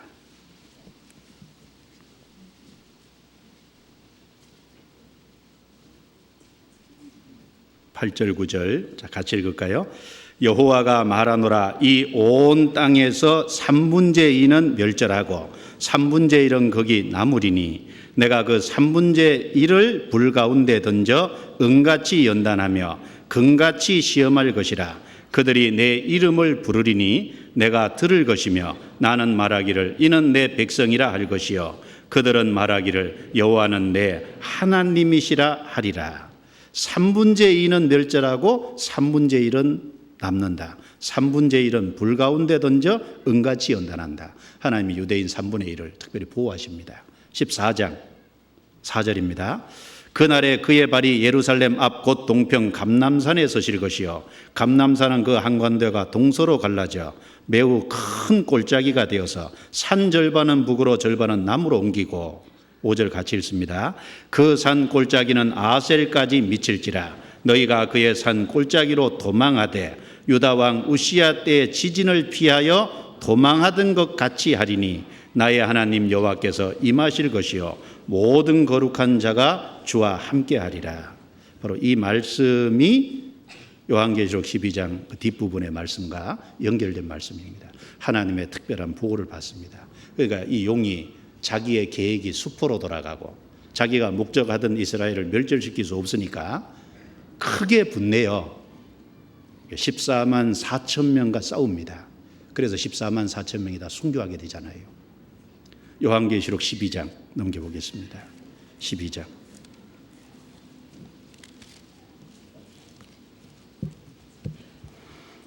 12장 17절 같이 읽어봅니다. 용이 여자에게 분노하여 돌아가서 그 여자의 남은 자손 곧 하나님의 계명을 지키며 예수의 증거를 가진 자들로 더불어 싸우려고 바다의 모래 위에 섰더라. 그 여자의 남은 자손이라고 곧 하나님의 계명을 지키며 예수의 증거를 가진 자, 예수의 증거를 가졌다는 건 예수님을 통해서 확실하게 구원받았다는 걸 말할 겁니다. 그래서 이 환난 속에 유대인 14만 4천 명이 한 지파에 1만 2천씩 구원을 받는데 용이 그들과 싸우는 겁니다. 어떻게 될까요? 13장 7절에 또 권세를 받아 성도들과 싸워 이기게 되고, 여기 성도는 유대인 중에 구원받은 사람입니다. 이기게 되고 각 족속과 박성과 방언과 나라를 다스리는 권세를 받으니, 그래서 이 14만 4천 명이 다 순교를 합니다. 그리고 이 적그리스도는, 이 용이, 사탄이 적그리스도를 통해서 그 적그리스도는 결국은 전 세계를 다스리게 되는, 그리고 모든 사람의 오른손이나 이마에 666이라는 표를 받게 하고 후 3년 반을 다스리게 됩니다. 그 내용을 말씀을 하고 있습니다. 자, 그런데 그 중에 요한계시록 12장 10절부터 12절은 교회 시대 싸움을 말하는 거죠. 특별히 같이 12장 10절부터 12절 같이 읽어봅니다. 내가 또 들으니 하늘에 큰 음성이 있어 가로되 이제 우리 하나님의 구원과 능력과 나라와 또 그의 그리스도의 권세가 이루었으니 우리 형제들을 참소하던 자 곧 우리 하나님 앞에서 밤낮 참소하던 자가 쫓겨났고 또 여러 형제가 어린 양의 피와 자기의 증거하는 말을 인하여 저를 이기었으니 그들은 죽기까지 자기 생명을 아끼지 아니하였도다. 그러므로 하늘과 그 가운데 거하는 자들은 즐거워하라. 그러나 땅과 바다는 화 있을진저 이는 마귀가 자기의 때가 얼마 못된 줄을 알므로 크게 분내어 너희에게 내려갔음이라. 여기 12절에 하늘과 그 가운데 거하는 자들은 즐거워하라. 이 천년환란 안에 이미 하늘에 올라가 있는 사람은 누굴까요? 교회 시대 구원받은 성도들, 하늘에 이미 올라가 있습니다. 그 하늘에 올라가 있는 성도들은 11절에 여러 형제가, 이 구원받은 성도죠, 어린 양의 피와 자기의 증거하는 말을 인하여 저를 이기었으니 마귀를 이미 이긴 사람들입니다. 그들은 죽기까지 자기 생명을 아끼지 아니하였도다. 순교 정신으로 싸우고 그리고 마치고 하늘에 이미 올라가 있는 거예요. 여러 형제가 저를 이기었으니, 여기 저는 쫓겨난 사탄을 말하잖아요. 저를 이기었으니, 그러니까 이 말씀은 성도와 사단과의 전쟁이 있다는 말입니다. 성도는 어린 양의 피로 구원을 받은 사람입니다. 그리고 그 어린 양의 피를 증거하고 그 하나님의 말씀을 증거하기 위해서, 즉 복음을 전하기 위해서, 예수님이 죽음과 부활을 통해 이루신 복음을 전하기 위해서 마귀와의 전쟁을 하는 겁니다. 이스라엘은 그리스도가 오실 통로가 되기 위해서 전쟁을 치렀습니다. 해산의 수고를 치렀습니다. 그럼 교회 시대는요? 교회 시대에 구원받은 성도는 그 예수님의 복음을 전하기 위해서 해산의 수고를 치르고 있는 겁니다. 엄청난 전쟁을 사실 지금 치르고 있는 거예요. 여기서는 이미 치르고 하늘 위에 올라가 있잖아요. 이 땅에 7년 환란이 진행될 때 우리는 저 위에 있게 될 겁니다.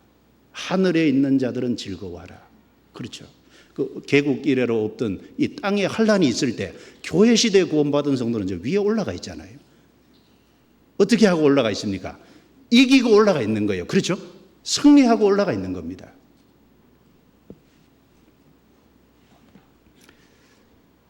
우리는 그 복음을 전하기 위해서 지금 저와 싸워 이기었으니 용과 사탄과의 전쟁을 벌이고 있는 겁니다. 이 복음 전하는 것은요, 그냥 되는 것이 아닙니다. 이것은 전쟁을 통해서 마귀의 손에서 뺏어내는 거잖아요. 성경 데살로니가전서 2장을 보겠습니다. 데살로니가전서 2장.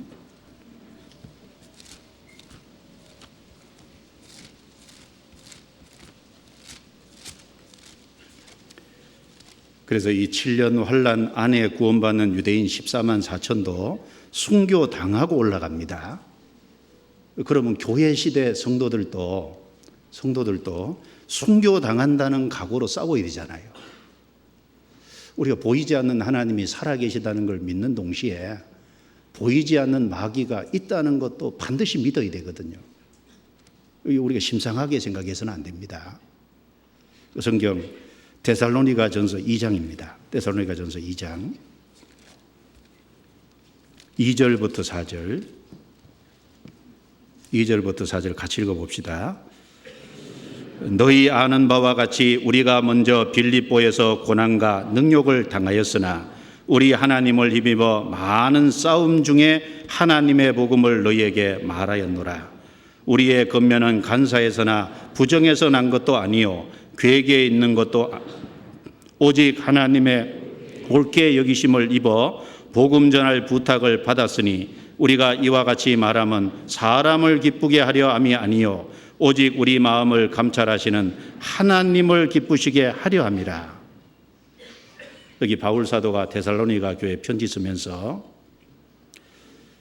많은 싸움 중에 하나님의 복음을 너희에게 말하였노라. 그냥 복음을 말한 게 아니고 많은 싸움 중에 하나님의 복음을 전했다고 했습니다. 먼저는 마케도냐에 가서 빌립보에서 많은 싸움 중에 전했죠. 바울이 빌립보에 가서 강가에 모인 여자들에게 전도할 때 루디아가 구원받았습니다. 루디아 가정에서부터 복음을 전하고 하다가 한 번은 귀신 들린 여종의 귀신을 쫓아내 줬어요.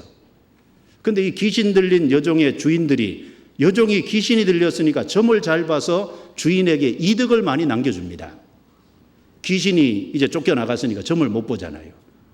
그래서 바울을 모함해서 사람들 재판 간정에 끌고 가서 바울은 억울한 누명을 쓰고 시큰 두들겨 맞고 깊은 감옥에 갇혔잖아요. 그 깊은 감옥에 갇혔기 때문에 빌립보 간수 가족이 구원을 받았습니다. 그 빌립보에서 전도할 때 많은 싸움 중에 실제로 복음을 전했습니다. 그리고 빌립보에서 나와서 데살로니가로 옮겨갔죠. 사도행전 17장에 보면 데살로니가 지역에 가서요 3주 동안 매 주일마다, 그러니까 매 안식일마다 전도했어요. 그래서 매 안식일마다 전도함으로 말미암아 경건한 헬라인의 큰 무리와 기부인들이 건함을 받고 이제 바울과 실라를 쫓는 거예요. 그런데 유대인들이 그것을 시기해서 계약한 사람들을 동원을 해서 바울 사도를 집에 들인 야손의 집에 달려 들어가서 바울을 잡으려고 했는데 바울이 이미 피한 상태였습니다. 그래서 바울 대신에 야손을 잡아가지고 읍장들에게 가서 큰 소동을 일으켰습니다. 바울과 실라는 어쩔 수 없이 낮에 데살로니가를 떠나지 못하고 한밤중에 아무도 모르게 데살로니가를 떠날 수밖에 없었습니다. 왜냐하면 잡히면 큰 문제가 생기니까. 그 데살로니가에서도 큰 싸움 중에 결국은 복음을 전했잖아요. 그리고 바울은 그 데살로니가 성도들이 자기가 그렇게 떠나왔기 때문에 무척 걱정됐습니다. 그래서 여러 번 데살로니가에 가려고 시도했죠. 그런데 그때마다 갈 수 있는 형편이 안 됐어요. 그때마다 사탄이 막았습니다. 데살로니가 전서 2장 그 뒤에 보시면 18절입니다. 18절 같이 읽어보겠습니다. 그러므로 나 바울은 한 번, 두 번 너희에게 가고자 하였으나 사단이 우리를 막았도다. 진짜 사단이 막았으니까 막았다고 여기 기록해 놨습니다. 그러니까 유대인들 배후에 누가 있었냐? 사탄이 있었잖아요. 유대인들이 계약한 사람들을 동원해서 결국은 바울을 잡아서 문제를 일으키려고. 그런데 그 유대인들의 어떤 관계와 유대인들의 계계가 있기 때문에 결국은 여러 번은 가려고 했지만 결국은 끝까지 못 갔습니다. 사단이 우리를 막았도다. 그리고 바울이 사도행전 13장에 보면 처음 구브로에 전도하러 갔을 때요, 박수 엘루마라는 사람이 바울이 총독 서기오한테 전도하려고 하는데 계속 방해하는 거예요. 그래서 하나님께서 바울을 통해서 그 박수 엘루마의 눈을 멀게 한, 거기서도 많은 싸움 중에서 결국 전도했습니다. 그리고 비시디아 안디옥에 가서 유대인 해당에서 전도했는데 꽤 많은 이방인들이 구원을 받았죠. 그래서 바울을 쫓았습니다. 그런데 유대인들이 경건한 기부인들, 성내 유력자들을 선동해서 바울과 바나바를 그 지경에서 쫓아내버렸잖아요. 사도행전 13장 뒷부분에 나옵니다. 그리고 바울이 거기 쫓겨나서 이고니온에 가서 전도할 때는 이고니온에서는 유대인들이 이방인들의 마음을 선동해서 형제들에게 악감을 품게 했습니다. 그리고 급기야는 이방인들, 유대인들, 관원들이 합세해서 두 사도를 능욕하고 바울과 바나바죠. 그리고 돌로 치려고 달려들었습니다. 할 수 없이 피할 수밖에 없었어요. 그 다음에 루스드라에 가서 전도할 때는 비시디아 안디옥의 유대인들, 이고니온의 유대인들이 루스드라까지 쫓아와서 성에서 바울을 돌로 기어코 쳐버렸잖아요. 그래서 죽은 줄 알고 성 밖에 끌어내 버렸습니다. 바울이 살아서 다시 성으로 들어갔지 않습니까? 이것이 1차 전도 여행 때 있었던 일을 소개해드린 겁니다. 사도행전을 한번 쭉 읽어보세요. 많은 싸움 중에 복음을 전했다. 그 말처럼 바울은 정말 싸움 중에, 전쟁 중에, 그러면 그렇게 대적하고 그렇게 방해하고 그렇게 말씀을 못 듣도록 만들고 그 배후에 누가 있을까요? 사단이 있습니다. 그럼 지금은 없을까요? 우리가 간단하게 복음 전하리라고 생각해서는 안 됩니다. 마음을 강하게 하고 담대하지 않으면 사실 끝까지 사람을 인도한다는 것이 어려워요. 우리는 전도 집회에 있을 때 마음을 단단히 먹어야 됩니다. 보이지 않는 마귀가 역사하고 있잖아요. 우리는 그렇게까지는 안 할지라도 적어도 복음이 전해지는 가운데 복음이 전해지려는 것을 막는 마귀 역사는 지금도 계속될 거 아니에요. 자, 성경 누가복음 12장 잠깐 봅시다. 누가복음 12장.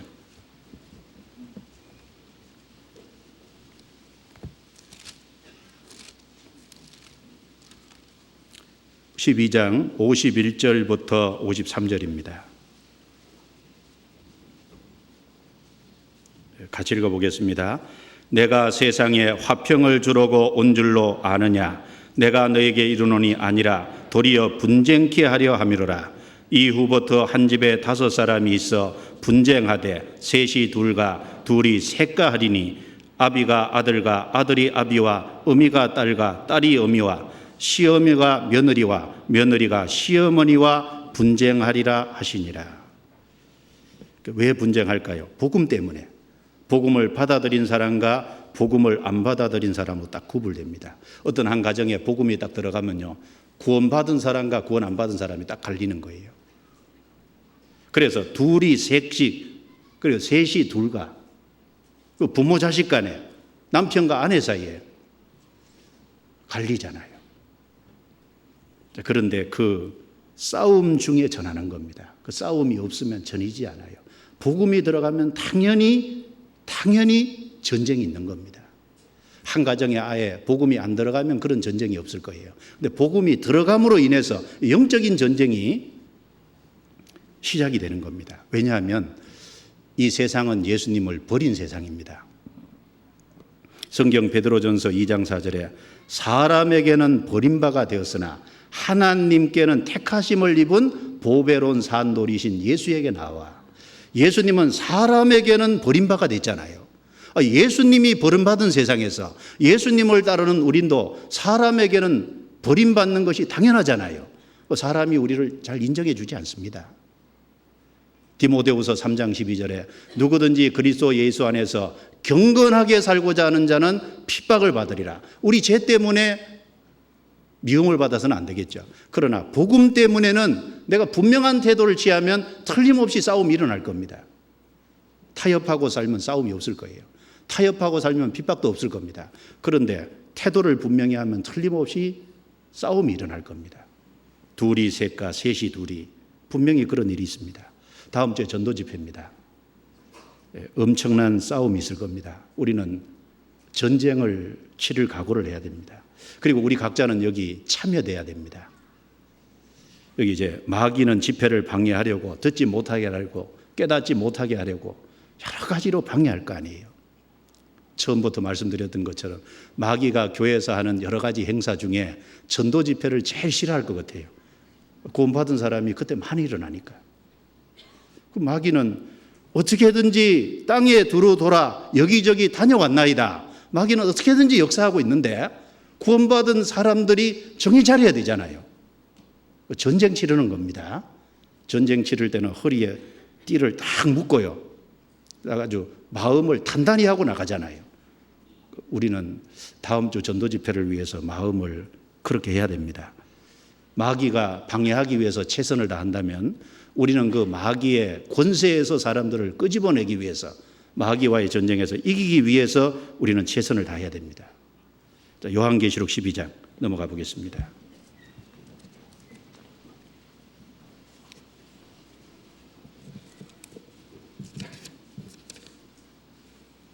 그래서 여기 요한계시록 12장을 통해서 우리가 알 수 있는 것이 있습니다. 첫 번째, 예수님이 유대인을 통해서 오셨다. 이거 하고, 하늘로 올려가더라. 이 말씀을 통해서 예수님은 부활 승천하셨다는 걸 알 수 있고, 그리고 예수님은 철장으로 장차 만국을 다스리는 심판주라는 걸 우리가 분명하게 알 수 있습니다. 그리고 여기 사단에 대해서도 알 수 있죠. 9절에 큰 용이라고 했습니다. 왜 큰 용일까요? 욥기 40장 41장에 보면 용에 대해서 나오는데, 용은 모든 교만한 자의 왕이라 그랬습니다. 용은 능히 당할 자가 없다 그랬죠. 마귀는 강하다는 것을 큰 용으로 표현한 겁니다. 마귀는 타락한 천사입니다. 강합니다. 우리가 하나님 의지 안 하면 못 이겨요. 그리고 여기 마귀라 그랬습니다. 원래 마귀는 고소자, 방해자 그런 뜻이죠.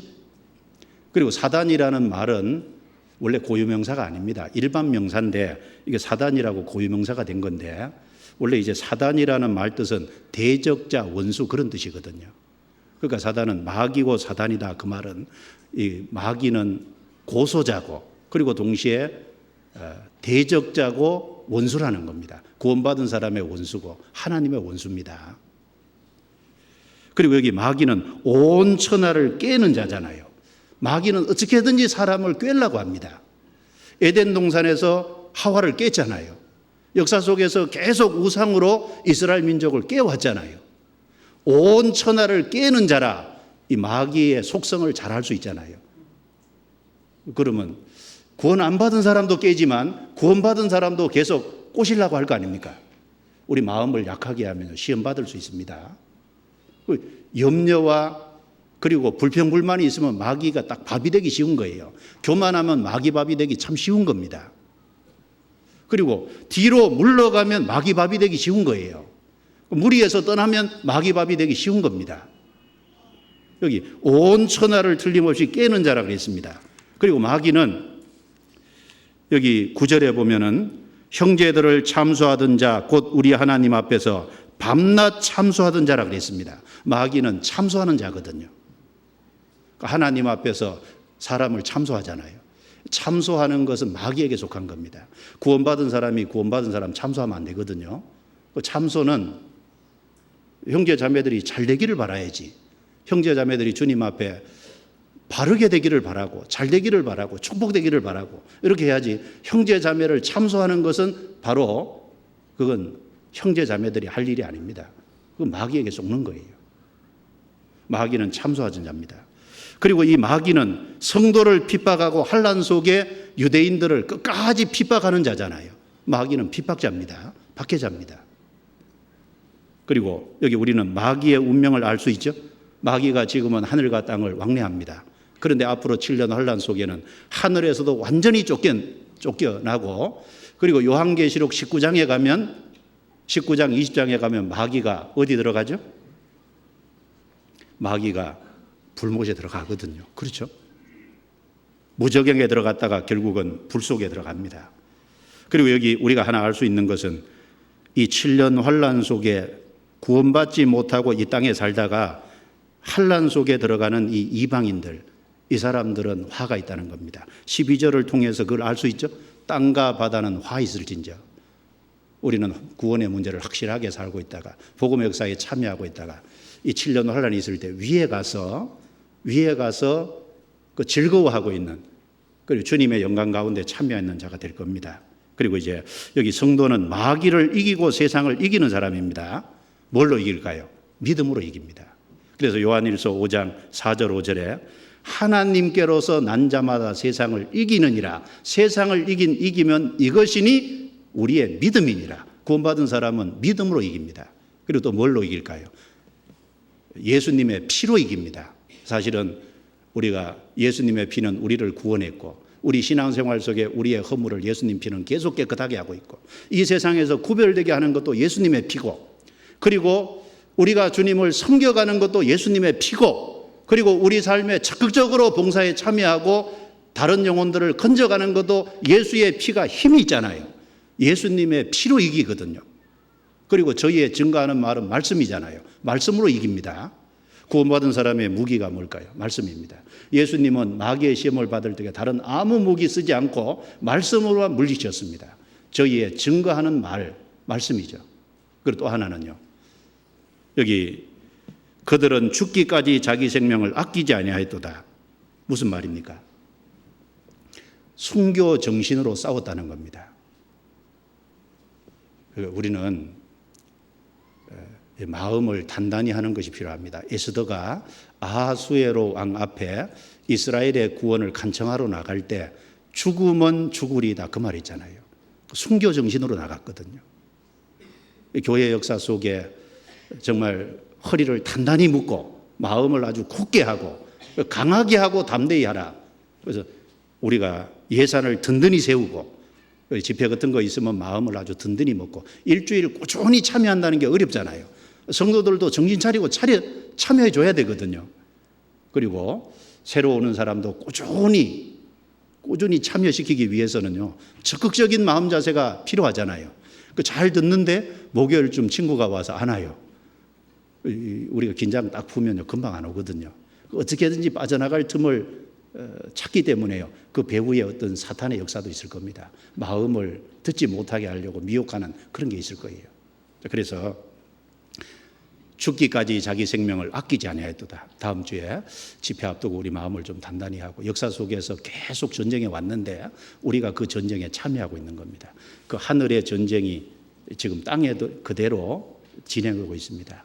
그래서 보이지 않는 하나님과 마귀 전쟁, 그리고 보이는 이스라엘과 마귀 전쟁, 그리고 결국은 지금 복음 시대에는 보이지 않는 마귀와 교회, 성도들과의 전쟁이 실제로는 치열하게 벌어지고 있는 겁니다. 우리가 그런 마음을 좀 가져야 되겠습니다. 다 참여하실 거죠? 예. 잠깐 기도드리겠습니다. 예.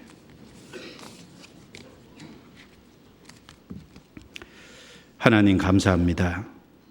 오늘 말씀을 통해 역사 속에 어떤 전쟁이 일어나고 또 벌어지고 있는지 우리가 살펴보게 해주심을 감사합니다.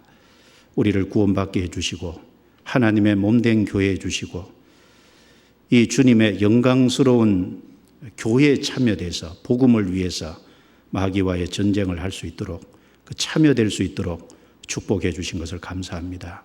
다음 한 주간 집회 가운데 주님이 앞서 행해 주시고 우리 모두를 귀하게 사용해 주시고 진리 가운데 더욱 우리의 마음을 강하고 담대하게 해서 이 전쟁을 잘 치르도록 도와주시옵소서. 말씀을 대언하는 목사님께 힘을 주시고 마땅히 할 말을 힘있게 전하게 해주시고 그리고 참여된 모든 영혼들이 주님 앞에 나와서 구원을 받음으로 하나님께 영광이 되고 우리 각자에게 기쁨이 되는 한 주간이 되게 도와주옵소서.